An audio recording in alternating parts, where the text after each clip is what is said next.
Lego almost died in 2003. Here's the bet they made.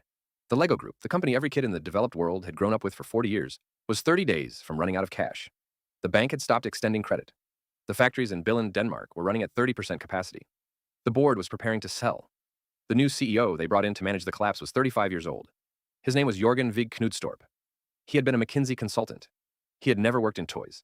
Lego's outgoing CEO told him in his first week that the company would be, don't go anywhere. The bet that saved them is coming. First, a quick word from a sponsor who helps keep these stories free. This episode brought to you by Fifth Pour, where every bourbon bottle gets its story. Scan a bottle, read what other enthusiasts felt about it, and add your own.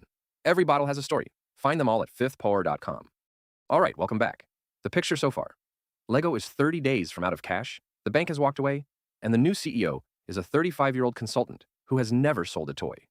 To understand the bet he made, you need to see what Lego had been doing for 5 years. To understand why, you have to understand what Lego had been doing for the previous 5 years. They had decided, like every legacy brand in the late 1990s, that kids didn't want their old product anymore. Kids wanted video games, kids wanted movies, kids wanted licensed branded experiences. So Lego built a theme park, then another theme park. They launched a clothing line. They launched a video game console called Lego Mindstorms. They licensed Star Wars and Harry Potter and Bionicle. They invented 1,200 new specialized parts, pieces that only fit one specific set that couldn't be combined with anything else.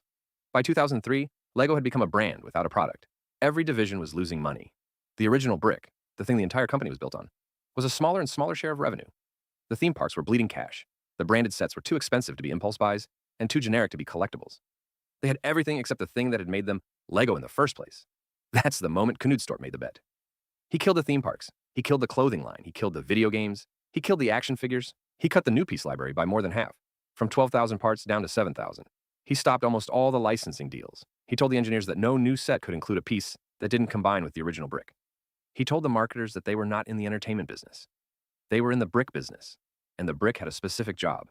A parent and a kid sitting at a table for 2 hours, building something together with their hands. It was the most counterintuitive bet in the history of the toy industry. Every consultant said it was suicide. Specialization was the future. Licensing was the future.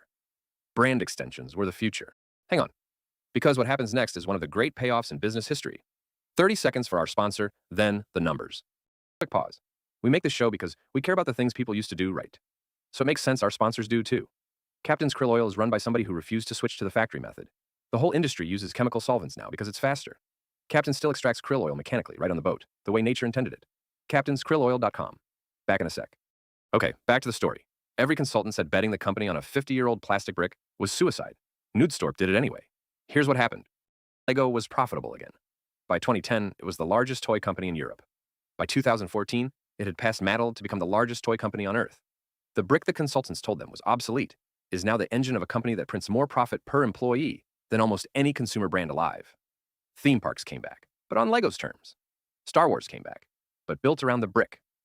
Movies came back, but the brick was the star. The lesson the toy industry never learned from Lego is that the product can become its own marketing if the product is good enough. Lego stopped advertising at the customer and started building for them. The customer noticed. In 2003, the Lego Group had 30 days of cash and a CEO who had never sold a toy. He cut everything except the thing that had ever worked.